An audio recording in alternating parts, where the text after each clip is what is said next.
Assalamualaikum warahmatullahi wabarakatuh. Selamat datang kawan-kawan semuanya di acara ngobrolin horor masih bersama Yang Mulia Mbah Ayung. Yang Mulia Mbah Ayung di sini orang paling sakti sedunia pokoknya. Astagfirullahaladzim. Seperti biasa Bro Ayung masih mau berbagi cerita gitu, mau berbagi kisahnya tentunya. Langsung aja nggak usah lama-lama. Daripada dia ngerokok mulu gitu kan, didimin kayak enakan ngerokok mulu. Ya udah Bro Ayung, waktu dan tempat dipersilakan monggo Bro Ayung. Terima kasih atas kesempatannya. Ini tadi baru satu isepan loh, Bi. Iya, nggak apa-apa, biarin. Kan lu biasanya nyalain, taruh gitu, itu sampai habis gitu kan. Oh, ternyata gitu ya. Nanti nyalainnya lagi giliran gua matiin kamera. Berarti kalau gitu. dihitung-hitung cuma 2-4 empotan sini. Ya, kebiasaan lu udah kebaca sekarang. Oh iya, baik. Tahu semuanya, Bro. Oke. Udah hampir setahun ya kayaknya. Hampir. Iya kan hampir setahun kan menjelang setahun. puasa dulu ya. Ini udah 100, kemarin terakhir 170 berapa 77 ya? Iya. 177 cerita. Alhamdulillah kita bisa melewati gitu ya. Lapak horor itu udah hampir 500. Berarti ilmunya masih di bawahmu. Masih di bawah. Kurang setengah lagi ditambah sedikit gitu. Iya, nggak apa-apa kan masih proses belajar Bro Ayung. Nggak apa-apa Bro Ayung. Berarti aku Kim yang Buyut bilang Mangun suruh apa begitu. sama Restu Sigi kan Emang settingannya iya begitu. emang settingannya begitu. Lama nama itu nggak dimunculi di dunia persilatan ya, Bi. Betul. Baik, aku tanya apa kawan-kawan dulu. Iya, monggo. Assalamualaikum warahmatullahi wabarakatuh. Waalaikumsalam warahmatullahi. Bismillahirrahmanirrahim. Apa kabar kawan-kawan ngobor semua? Semoga semua dalam keadaan baik, selalu dalam keadaan sehat, selalu bahagia kapanpun dan dimanapun saatnya.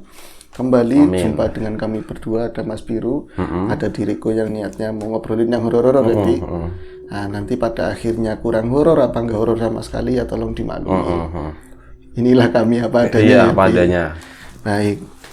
Bro Ayung, sebelum lo cerita, gue jadi kepikiran sesuatu. Ya, baik. Tadi Bro Eki kan berbagi cerita kan. Betul. Cerita ke gue juga, cerita ke lo juga. Satu cerita yang katanya ada jenazahnya itu disimpan di pendingin kapal gitu. Kenapa nggak dia suruh cerita aja di sini? Nanti. Harusnya sudah Ya, cerita. selepas sesi ini ya, sama lu ya. Oh, sama aku. Iya, nggak apa-apa. Baik. Lu yang ngedengerin, dia yang cerita gitu aja. Kenapa nggak gitu aja daripada kita yang ceritain gitu ya? Suruh dia aja cerita gitu. Bisa nggak apa-apa. Oke, mau Bro Ayung lanjut aja. Oke, ini tentu sebuah kisah. Aku kalau nggak bawa kisah ngapain kesini juga, Bi. Ini adalah kisah dari Pak Warso, Bi. Pak Warso itu tinggal masih di Kidul sana, daerah Bumiayu dan sekitarnya lah di situ. Bi. Tumben lo nyebutin daerahnya. Iya ya, Bi. Ya. Biasanya sebutnya cuma ngidul dong. Kalaupun disebutin Banyumas gitu. Iya, kecamatan apa gitu ya. Tapi nggak sih Bumiayu masuknya Brebes ya? Iya, yaitu kelepasan tapi disengaja, Bi. Disengaja, gue tahu. Iya, dan lo tahuan banget sih, Bi. Iyalah, kan sok tahu yang penting. Oh iya, bagus. Kadang-kadang itu penting. Ya, kalau penting. pas gitu. Biar lebih akrab aja, kelihatan akrab Kelihatan gitu ya. akrab. Nah, ini Pak Warso ini sekarang usianya 55 tahun. Dia itu masih eksis sebagai seorang penghantar ayam sayur, Bi. Ayam potong apa ayam sayur itu ya? Ya terserah, mau ayam pakai Mau sayur. dipotong, mau Yang jelas disayur, ayamnya terserah. kan dipotong kan, Iya. bukan ayam hidup kan. Ayam hidup yang dianterin. Oh, yang dianterin ayam hidup gitu ya, susah gitu ya. Iya. Dia ayam hidup aja gitu. Ayam hidup. Nah, itu kan untuk seorang driver pengantar ayam hidup itu perlu skill yang kata Pak Warso sendiri itu harus di atas rata-rata Mas, skillnya Mas. Masuk, lo sampean lihat aja di Pantura Selatan mau Pantura Utara, mana ada mobil ayam itu santai. Gue nggak ngerti Pantura Selatan itu di mana sih? Pantai Utara Selatan gitu. Iya, Pantura ya utara. Pantura itu harusnya utara. Pantura gitu. Selatan ini selat ya. Panslat gitu. Iya, nah Pandul. Emang kadang Pantai kita Kidul. harus usul ke sana. Bidang pembahasan Harus dilurusin. nasional. Ntar kalau lu jadi lurah sono ya. Tapi umpamanya ini belum dilurusin di Pantura Selatan sana atau di Pantai Utara sini, Lor. Kalau iya sih memang kalau tak perhatiin mobil ayam itu selalu ngibrit, Bi. Saingannya sama damkar itu. Enggak, soalnya begini, kalau mobil ayam nggak ngibrit, itu bikin kesel bro. baunya. Makanya kalau cepet-cepet aja sekalian gitu biar cepat Tapi hilang. Pak Warso kan duduknya di depan. Ya lah sopir duduk kan. di muka. Iya. Dia nggak terlalu membaukan diri, Bi. Jadi baunya kan ke belakang. Iya ke belakang. Maksudnya yang di belakangnya Iya, ini loh itu betul. ngeganggu makanya dia harus Jadi cepet-cepet. alasannya Pak Warso itu kalau misalnya ini kan banyak kan ngirim, kalau saya sendiri dari saya udah ganti bos Mas, udah 4 kali ganti selama 15 tahun. Jadi 4 ganti bos, saya banyak kan kiriman daerah Jabodetabek gitu ya. Itu kan perlu berapa jam? Pasti ayam ada yang mati. Iya, Itu ya betul. 6-12 Selama perjalanan biji ya. itu. Makanya meminimalisir ayam yang mati kita harus cepat. Itu Suplai adalah oksigennya juga kenceng gitu jadi jangan di jalan. soalnya iya ya Pak, lo malah semriwing piye lah, di situ kan kandangnya pelan-pelan kayak gitu, sesek-sesekan Mas. Ya wis. Nah, ini kan cerita jenengan punya pengalaman horor apa? Enggak, ntar dulu, ini intronya. Jelebi pakai intro segala. Jadi saya itu Kan biar dapat berapa batang gitu. Oh gitu. Nah, kalau langsung cerita kan terus cuma sebatang. iya emang di warung Bi itu ngobrolnya. Jadi begini Mas, dia nonton ngobor Bi. Mungkin dia menyadur apa yang aku biasa bawain itu ada intronya. Aku itu bapak 3 anak, dalam hatiku papat pantelu karmu gitu kan. Itu bapak 3 anak Mas. Nah itu dari 15 tahun sampai kemari aku masih tetap menjadi seorang penghantar ayam itu. Nah ini perlu skill yang di atas rata-rata. Paling saingannya ya itu mobil dam itu ya. Truk dam itu kan nggak pakai rem kata orang. Saya sama, saya itu nggak pakai rem, pakai tapi jarang Truk dipakai. sayur juga kencang ya, truk ikan juga kencang. Iya itu. Jadi wis pokoknya ngene supaya meminimalisir ayam supaya nggak mati banyak. Nah pertanyaannya saya itu, ini kan saya di ngobor, jenengan punya serem-serem apa di saat jenengan kerja? Yo ada, jenengan sabar. Iki wonge kurang sabar ngomong iki. Iya, salah gitu iya ya. sih, kurang. Iya ya Pak ya. Ya wis, begini Mas. Ini tadi intro, sekarang mulai ke seremnya. Suatu waktu Mas, itu saya itu baru punya anak 1. Ini mau kelahiran anak kedua katanya Pi. Nah ini kan hamilan istri saya udah menginjak ke 9, ke bulan ke-9 dan misalnya estimasinya dokter itu ya antara minggu-minggu ini Kurang semingguan hitungan minggu ya. mungkin kurang semingguan. Jadi meskipun lagi banyak hantaran, bos bilang apa sok kamu harus fit soalnya ini biasanya kan seminggu ngirim kadang-kadang cuma 3 kali 4 kali, ini banyak kan full seminggu. Tapi malam itu dia ngantar jatuhnya malam Pi, apa supaya agak sepi begitu ya, jalan agak enak, terus Biar sampai lebih sana cepat kan bisa langsung dioper dijual begitu. Sorry. Nah itu ngomong Bu sama istrinya yang lagi hamil lagi ngelus-ngelus perut begitu jam 10-an lah malam Bu, jane bapak ki sungkan Bu, malas piye, aras-arasan katanya, aras-arasan. Itu orang Bumiayu ngomongnya kayak gitu. Iya, dia aslinya orang Wetan. Oh, aslinya orang Istrinya orang Bumiayu. Aras-arasan keprimen kan istrinya iya, begitu makanya, kan, biar kayak jawabnya gitu. begitu. Aras-arasan apa? Itu masih ladak itu masih rewel walaupun dalam posisi kadang-kadang begini juga. Lah terus pandiren, sarapan mangan kayak gitu kata istrinya, rada rewel Bi. Sebenarnya enggak, cuman dialeknya begitu. Ini enggak, aku kepikiran takutnya pas aku berangkat kamu ngelahirin katanya. Alah barang lahirannya anak mana sampean katanya begitu, ada ibunya sampean. Jadi dari Solo sana, aduh disebutin, dari Wetan sana, Dari Solo sana. ibunya itu dibawa ke situ. Orang tuanya si istrinya sendiri namanya Sutini wis kan namanya begitu, orang tuanya udah nggak ada semua. Jadi malah ngerawatin mertuanya di situ Bi.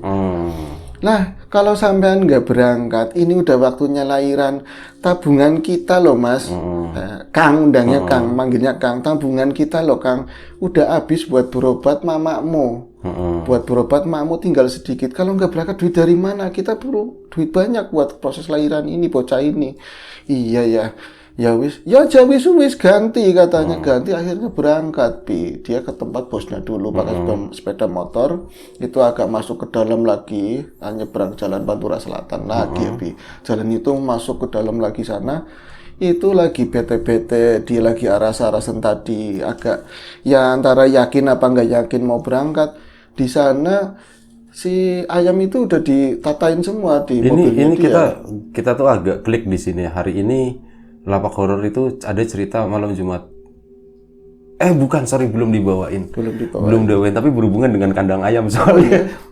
Itulah Jam Misteri kadang-kadang. Belum dipublish, Mungkin di kehidupan sebelumnya kita pernah bisa bersama, jadi. Nah, ini apa? Udah diwadah-wadahin semua, tinggal jalan doang. Tapi ini pas masuk kendaraan rame-rame ternyata lagi dia masalahnya antara mau berangkat apa enggak, lagi ngiyakinin diri. Tetap aku harus konsentrasi, ini nyawa masalahnya kan. Ini bosnya lagi berantem sama istrinya, nambah-nambahin bete. Tapi wis akhirnya tancap gas dia langsung. Kan berarti dari sana arahnya langsung menuju Ngulon ya, harus ngelewatin Prubuk dan lain-lain. Itu singkat cerita, hari itu lewatnya selatan selatan. Jadi masih musim hujan, Mas Ayung. Itu tapi mobil itu prima, aku udah biasa mobil itu enak, jos banget. Sampailah kita di Klonengan sana. Klonengan itu daerah Margasari ya, Itu kalau yang Ngulon langsung ke Brebes Utara sana, kalau yang kanan ke Tegal lewatnya. Itu kalau dulu belum kayak sekarang ada flyover enak. Kalau sekarang memang ada flyover. Iya, gue baru kemarin pas ke Cilacap itu ternyata ada jalanan baru. Ini gue jadi inget di Bonjer, bukan Bonjeruk, mana? Taman Anggrek gitu. Ya, mirip-mirip gitu, iya. Ada flyover sekarang enak. Kalau dulu di situ walaupun saya lancar, ya memang malam juga sama, namanya jalur penting begitu ya. Kita kendaraan umum agak mendingan, tapi lawannya bis-bis malam sama truk-truk gede dari seberang. Tapi aku wis hafal bolongan-bolongan, udah hafal semua. Tempat-tempat yang jalannya kurang bagus, akhirnya dari tempat sana bos biasanya sejam kurang, saya 20 menit 15 menit sudah sampai sana, Mas Ayung. Tapi tadi yang sekarang jadi flyover akan ada lintasan kereta, berapa jalur di situ. Dulu ya ini ya. Iya, dulu. Itu mau nggak mau, apalagi di sana bekas ada truk dam lewat, banyak yang jatuh guguran tanahnya, lunyu, licin begitu. Ini di terowongan itu? Iya, bukan. Berarti pas di Margasarinya ini, yang mau ke Tegalarnya itu kan ada lintasan kereta itu. Itu diharuskan mobil itu berjalan merayap pelan, Mas, di situ, Mas. Nah, biasanya itu banyak tukang jagung, tukang kacang rebus itu ya. Itu hari itu sepi, Dilalaya itu sepi. Maksudnya aku dari tadi nenangin diri biar nggak was-was. Aku tetap harus jalanin pekerjaan ini demi istri, demi anak begitu ya. Harus konsisten. Tak nyalain musik. Apa sih, Pi? Oh, suara ini, Pi. Nah, ini nyetel musik biar agak tenang, tapi yang membantu cuman sedikit. Lah, kalau misalnya ini mau nggak nyemin makanan kecil mau tak beli dari itu tadi, simpangan tadi, itu sepi banget, nggak ada orang jualan.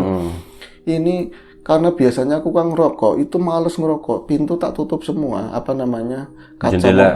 Kaca mobil itu kan dia pakai engkel sih, tutup semua. Tahu-tahu dari sebelah kanan itu, tadinya sebelah kiri memang itu ada yang aku lihat pertama satu orang langsung geduk-geduk ini kacanya jendela, kata jendela, Mas tolong Mas, melu tolong Mas, katanya seperti itu, Mas tolong melu Mas, terbun melu Mas, tolong Mas, gawat kayak gitu. Itu ada keneknya waktu itu? Nggak ada. Oh, sendirian? Dia nggak bawa kenek. Itu dari kaca sebelah kanan, dia muter sampai hub, tapi kan jalannya emang pelan banget, licin begitu, Pak. Itu dibuka sedikit. Mau kemana Mas? Terbun Mas, melu Mas, dengan kosong. Yang lain susah dimandekin, diberhentiin, nggak mau kita mau nitip orang katanya.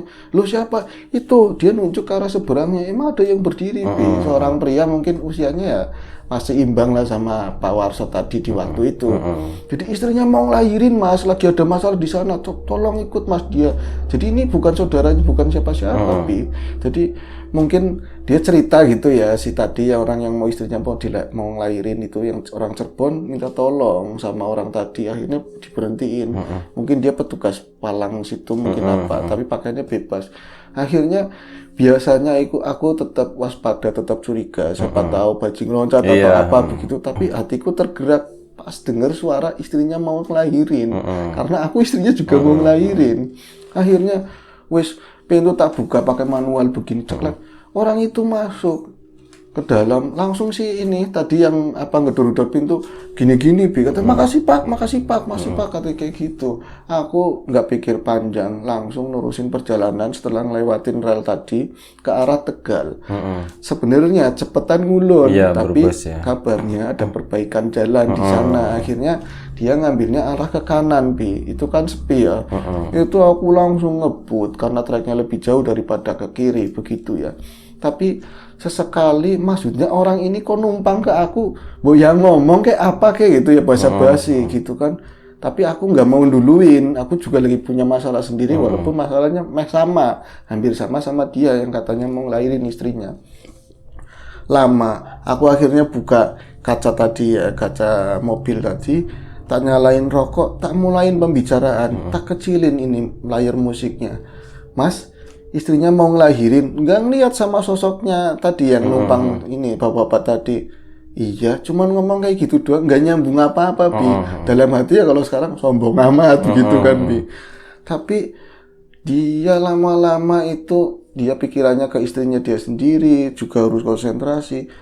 Kok kayak ada yang janggal, apa ya? Kayak aku tadi ngeliat sesuatu yang memang aku juga pernah melihat, familiar begitu, Bi. Ih, apa iya dalam hatinya begitu. Jadi sekilas tadi dia ngelihat orang tadi sama kayak dianya sendiri, Bi, mirip mukanya, wajahnya begitu. Akhirnya diberani-beraniin sambil nyetir begitu.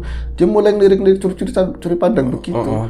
Orang itu duduknya nggak nyender, jadi tegap begini, Bi. Nggak ngelihat ke samping, nggak nyender begini, jadi cuma duduk begini, Bi. Kayak goyangan ini apa, jalan aja tetap nggak ngaruh sama dia, Bi. Dia ngelirik begini, sempat nyebut, astagfirullahaladzim, kok mirip banget sama aku. Pantesan aku kayak kenal, Bi. Jadi rambutnya agak berintik, tapi nggak panjang begitu ya. Kumisnya gomblong, ini apa, lebar, gede, ya sama kayak si tadi Pak Warso. Loh, persis banget cara berpakaiannya, bawahnya jeans pakaiannya, Bi. Sama bajunya baju yang lengan pendek tapi kemeja. Seperti itu. Jadi dia, ya Allah, kok bisa mirip banget ini orang. Kok bisa kebenaran begini, dia juga istrinya katanya mau melahirkan. Itu, Mas, istrinya mau melahirkan, jadi ngeceplos nanyanya hal yang sama. Iya, katanya begitu. Akhirnya dia nunggu dia mau ngomong apa, tapi nggak ngomong-ngomong, terus aja melaju sampai ke Tegal sana, terus sampai ke Pantura sana, muter ya. Itu dia mulai, ini orang gimana ya, tadi yang nyetopin tadi kayaknya aku kenal petugas, ya orang-orang sekitarnya biasa mangkal di situ lah, di Klonengan, tapi ini orang asing, tapi nggak ada basa-basinya, nggak ngobrol, nggak apa gitu, Bi. Itu terus dia akhirnya nggak mau pikir panjang lagi, ada air mineral, minum, rokok lagi, terus sampai ke daerah, ternyata bukan di Cirebon, Bi. Tapi sekitar Palimanan situ lah. Oh, sebelumnya. Jadi dia nggak terlalu apal. Sesudahnya itu ada Bang Jo katanya. Dia kan orang Wetan ngomongnya gitu. Ada Bang Jo itu ambil ke kiri sana masuk. Jadi, Mas, ini udah Cirebon. Ke depannya lagi, depan Palimanan. Cuma nunduk kayak gitu, Bi. Terus, nah ini lampu merah kemana? Masuk ke sana. Niat hati sebenarnya ayam ini menunggu harus diantar cepet-cepet. Tapi karena dia tadi ngomongnya istrinya mau melahirkan, kayaknya aku bodoh amat masalah ayam, Bi. Mas rugi ya tak tanggung aku sendiri. Aku mau nolongin orang ini.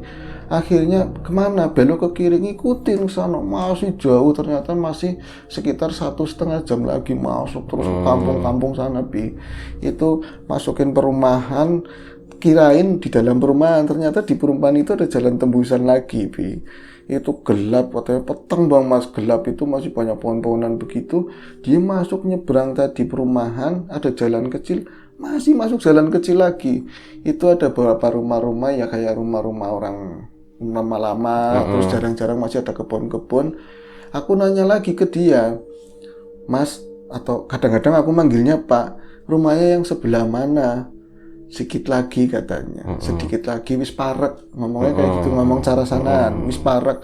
Itu yang mana? Ini kali ya Jatibarang situ ya, Jatibarang Indramayu kayaknya. Nggak tahu, pokoknya jarak sana ya, masuk ke Palimanan kiri begitu ya. Itu sampailah di sebuah rumah, Bi. Sebuah rumah itu dia itu rumahnya lebih bagus dari rumah yang sebelum-sebelumnya. Tingkat walaupun nggak kayak model kekinian begitu ya, tapi rumahnya tingkat, ada pagernya seperti itu, Bi.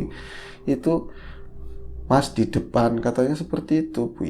Di depan itu tadi ngelewatin jalan, aku nggak nyampein tadi ya, jalannya kan nggak aspal, masuk ke dalam, kelewat, bahkan dia ngindarin supaya nggak masuk ke ini bolongan lumpur kan ya. Ayamnya kan rame terus di belakang, kakok mulu ya, apalagi gelap begitu. Itu pas nyampe di depan itu tadi rumah yang ada pagarnya tingkat, dia minta berhenti. Mas di sini, katanya seperti itu, Bi. Loh, Bapak rumahnya di sini, Pak.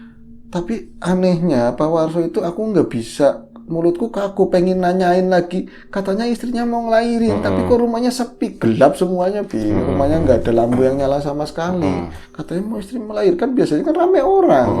Atau mungkin orang-orang situ, ini si suaminya pulang nih atau apa, ngobrol begitu ya, ada orang di situ nungguin, tapi itu sepi banget. Akhirnya jadi pertanyaan Pak Warso, tapi di situ dia mulai merinding, soalnya ini makin jauh, makin sepi, nggak ada orang. Tadi doang di misalnya pertigaan yang terakhir ngelewatin, ada yang ngomong begini, mobil ayam sih panapa, ada yang ngomong kayak gitu, Bi. Tapi kayaknya mencurigakan begitu loh.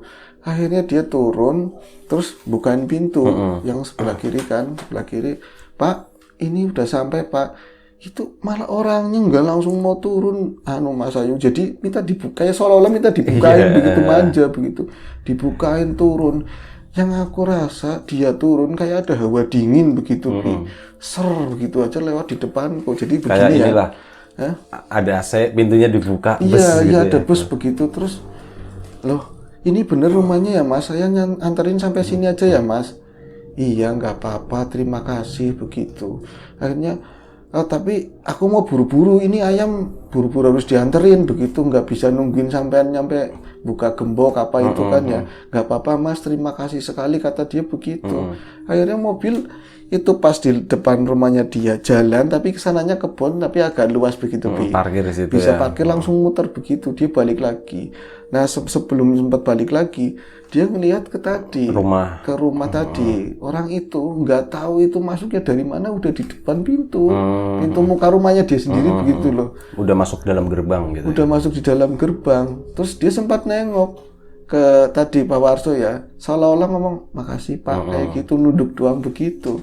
Akhirnya wis aku nggak mau mikirin yang macem-macem, yang pasti si orang tadi udah sampai rumah itu ya. Dia langsung buru-buru tadi melanjutkan perjalanan, balik lagi ngikutin, dieling-eling itu, diinget-inget jalannya lewat mana. Itu dia sebelum jalan sempat ngelirik ke belakang lagi, ke spion, Bi. Rumah itu udah nyala, itu aduh, asem ini terlalu cepat. Kalau dia buka tadi, gerbang kayaknya belum dibuka, nggak ada suara kreket, nggak ada apa, tahu udah di depan. Nah sekarang baru jalan sebentar kok lampunya yang atas udah nyala, yang tingkat. Wah ini kayaknya nggak beres. Dia udah mulai seperti itu ya, pertanyaan dalam hatinya. Tapi nggak apa-apa, mau memedi, mau hantu, dia minta tolong, yang penting aku udah nulungin. Itu apes, mobil ban belakangnya masuk ke parit, Bi, di situ. Tapi udah ngelewatin jauh dari rumah itu. Itu ngar kan ke pater cuman bisa muter doang. Akhirnya ada beberapa warga yang datang ke situ, Bi. Jadi, Mas, ke Primen katanya gitu. Primen, macet ini, muter ke pater. Wah, tolongin Primen gitu. Itu ramai di situ. Orang ada berapa? Mungkin 4 orang dewasa semua. Jadi mereka lagi kalau jaga malam begitu, Bi ya. Pas ngelihat lagi ngeronda kampung itu. Nah, itu mereka berusaha kuat buat dongkelin ban itu, diganjel pakai ini batu, pakai apa. Wis gampang kata Pak Warso, nanti saya ada ngertinya kata dia begitu. Ramai banget sih ayam belakangnya kan. Nah ini, Mas, sampean turun dulu, ini bagusnya diapain? Ini pas Pak Warso turun, mereka itu ngibrit semua, Bi, lari semua pas Warso turun. Orang-orang tadi? Iya, larinya kenapa? Cuman ninggalin 1 orang, itu pun karena kejeguk tiang listrik, Bi. Jadi nggak bisa kemana-mana. Itu ngomongnya, Din, enggak Din, mau Din, kayak gitu, manggilnya Din, mungkin namanya Udin atau siapa begitu. Akhirnya dipegang sama Pak Warso, Din siapa ini? Saya ini supir ayam, kamu kenapa? Mas kenapa? Bapak kenapa? Begitu kan. Mereka yang lari tadi, ngelihat si tadi temennya Kerry gitu ya, ketinggalan, itu nungguin, akhirnya lama-lama ngeliatin, mungkin, loh kayaknya bukan setan, mungkin begitu ya, Bi. Masa setan pakai mobil begitu kan, balik lagi. Ini saya Warso, saya tuh supir ayam, tadi nganterin orang ke situ. Itu mereka akhirnya ngumpul, Mas bukan siapa-siapa ya Mas, orang ya Mas. Ya ini orang, dia yakinin begitu, Bi. Akhirnya udah sebenarnya ada apa, sampean semua cerita. Jadi si yang disangkain orang-orang tadi Udin itu Udin karena mukanya mirip ya. Iya, sedangkan Udin itu udah meninggal. Oh, yang tadi dianterin sama si Warso itu ya. Udah meninggal dalam kecelakaan saat dia itu pulang dari Cilacap sebenarnya. Jadi gak bisa nongkos, dari Kelonengan itu naik Jadi naik mobil seperti itulah ekspedisi, mobilnya kecelakaan, dia meninggal. Istrinya saat itu mau melahirkan. Menurut ceritanya warga tadi, tapi mukanya kayak situ persis banget wajahnya, dedek-dedek awak kayak begitu, Bi. Itu Pak Warso. Ini semuanya aku hampir nggak percaya Mas Hayung, tapi yang ngomong tadi mirip sama saya, emang iya mirip banget katanya seperti itu. Hayu, jangan-jangan situ apa saudara kandung, apa saudara ini yang terpisah. Yo, maku anak kayak jijine katanya begitu, Vi. Nah itu. Terus akhirnya? Setelah itu dia mengucapkan terima kasih sama bapak-bapak tadi udah dijongkat, dibantuin, yang ngasih rokok. Dia selalu bawa rokok buat persediaan. Kalau ada apa-apa kan ngasih rokok, ngasih duit nggak mau mereka. Akhirnya dikasih unjuk jalan yang lebih dekat. Katanya, Mas Warso, lain kali hati-hati Mas kalau bawa penumpang. Kadang-kadang sering kayak gitu. Malah yang kayak tadi ada tukang becak juga nganter ke rumah itu, nganter si Udin itu katanya. Aduh, kata Pak Warso. Nah ini apa jam itu dia kan udah ada HP lupa ngecas, Bi, mati posisinya, HP mati pas HP tadi mati begini ya. Kalau misalnya aku mau ngecas di mana waktu itu mungkin nggak ngerti ngecas di mobil gitu kan, Bi, apa nggak ada fasilitas atau gimana. Dia langsung lanjutin perjalanan. Setelah nyampe Jakarta Utara sana ternyata yang dikirimin itu udah dibel sama bosnya. Jadi dia ngensel ayam tadi. Jadi pengiriman hari ini dibatalkan, Pak, tolong. Nah ini si bosnya tadi nelpon langsung nggak bisa, nggak ada ininya kan? Iya, karena nggak connect. Akhirnya, terus gimana Pak? Katanya bosnya jenengan suruh kirim ke Cilincing katanya. Itu siap di sana. Itu padahal Warso udah deg-deg pasti ayam yang mati banyak banget itu di belakang. Padahal aku harus nanggung gimana ya. Itu pas lagi numpang ngecas di situ, Bi, di rumahnya tadi orang yang dikirimin tadi yang pertama yang batal sambil istirahat. Akhirnya dia lanjutin perjalanan lagi kan. Bosnya telepon. So, tadi udah ke tadi yang kiriman pertama itu batal, so. Iya, Bos. Ya sekarang aku mau ke Cilincing. Ya wis. Tapi nanti ayam yang mati banyak gimana, Bos? Tadi saya ada masalah di jalan, wis banyak, apa saya juga lagi pusing, lagi berantem sama istri, katanya begitu, Bi. Kata bosnya. Iya, akhirnya lega kan Warso. Akhirnya nganter di tempatnya yang kedua tadi. Itu di luar dugaan, kata Pak Warso. Udah itu jamnya udah 2 kali lipat, nggak ada ayam satu pun yang mati, hidup semua. Gitu ya. Bisa kayak gini ya. Padahal aku kalau nggak ada halangan apapun paling nggak 6 atau 12 itu mati. Ada yang mati gitu ya. Iya, itu udah lumrah, udah jadi inilah biasa seperti itu. Akhirnya pas dia udah selesai di situ, ada transaksi, itu kan pengirimannya via transfer kan. Akhirnya dia pulang menuju ke arah balik lagi ke sana. Di perjalanan saudaranya nelpon. Jadi tetangganya, ya masih sepupuan sama istrinya. Kerabat lah ya. Iya, Mas katanya masih bisa. Tadi udah di stop belum ya? Belum. Daripada nanti mati dulu, ayo.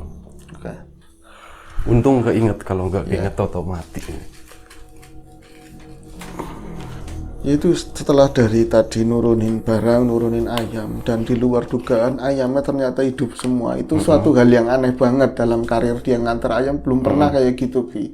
Ini temponya 2 kali lipatnya, tapi ayam justru utuh hidup semua. Ini jadi pertanyaan, tapi ini kuasa Gusti Allah, kata dia begitu. Dia ngelanjutin jalan pulang, Bi. Ya lewat Bekasi, nanti kan situ ya. Itu dalam perjalanan saudaranya istri, sepupunya nelpon itu, Mas Warso, jenengan nang di Mas gagian balik, katanya seperti itu. Jenengan di mana? Cepetan pulang. Loh kenapa? Istrinya jenengan melahirkan, Mas, kayak gitu, Bi. Istrinya sendiri melahirkan. Lo ada di mana? Ada di puskesmas sana.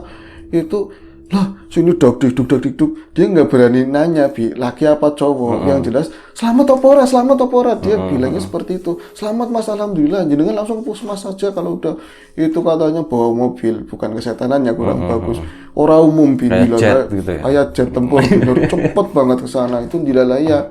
Aku di jalan nggak terlalu banyak hambatan, sampai ke sana itu sekitar 4-5 jam kurang lah udah sampai sana, langsung ke puskesmas. Itu seneng banget, ternyata anakku yang kedua itu yang cowok. Aku kan pengen punya anak cowok, yang pertama cewek. Itu bener cowok, bocah bagus, Mas. Dalam hati, yang ini belum gak terlalu penting, Pak. Yang seremnya apa lagi begitu kan. Tapi aku, selamat ya, Pak. Wisuwi lahirannya, ya nggak apa-apa, ngucapin selamat nggak apa-apa sekarang. Terus gimana lagi? Ini anehnya lagi, Mas Hayung. Saat itu kan aku tinggalnya agak ke dalam begitu. Biasanya itu mulus-mulusnya istriku, kontraksi itu langsung pembukaan 1, 2, 3 cepet. Itu nggak ada yang nulungin Mas Ayung. Sedangkan ponakan yang nelpon tadi, jangan kan bawa mobil, bawa motor aja nggak bisa. Bisanya cuma HP-an tok gitu kan. Jadi dia itu nyari ke tetangga, dilalai orang itu kan banyak kan driver semua, lagi pada keluar semua.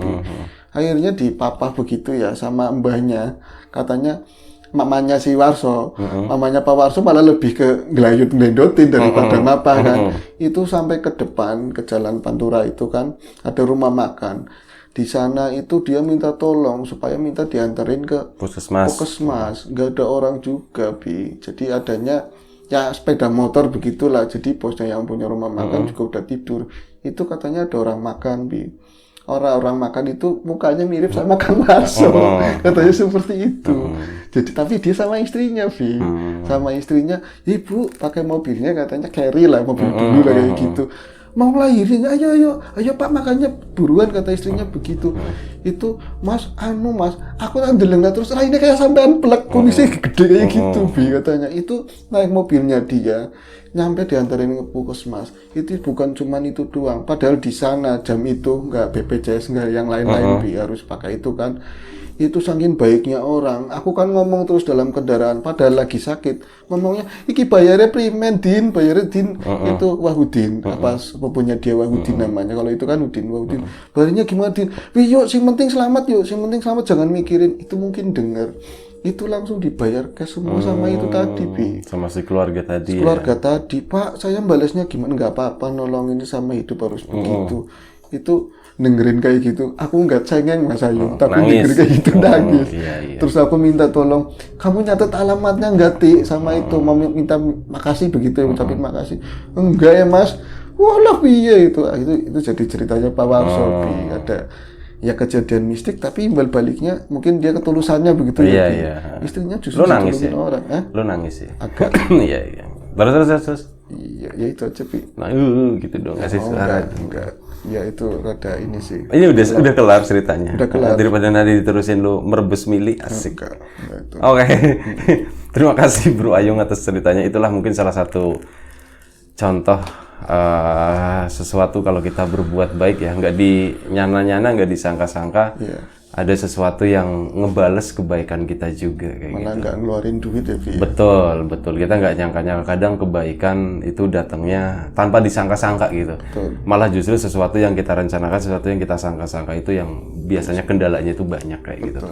Ya udah, terima kasih Bro Ayung. Semoga kita bisa mengambil sesuatu yang positif dari cerita ini. Kalau misalnya ada sesuatu yang nggak berkenan di mata dia, di telinga kawan-kawan semuanya, mohon dimaafkan. Siapapun itu, semoga kita dimudahkan dalam hal apapun, termasuk kemudahan dalam hal rezeki. Siapapun sekarang yang lagi sakit, semoga segera diberi kesembuhan. Siapapun sekarang yang masih sehat, semoga tetap dijaga kesehatannya. Sampai jumpa di ngobrol selanjutnya. Jaga kesehatan kawan-kawan semuanya. Assalamualaikum warahmatullahi wabarakatuh.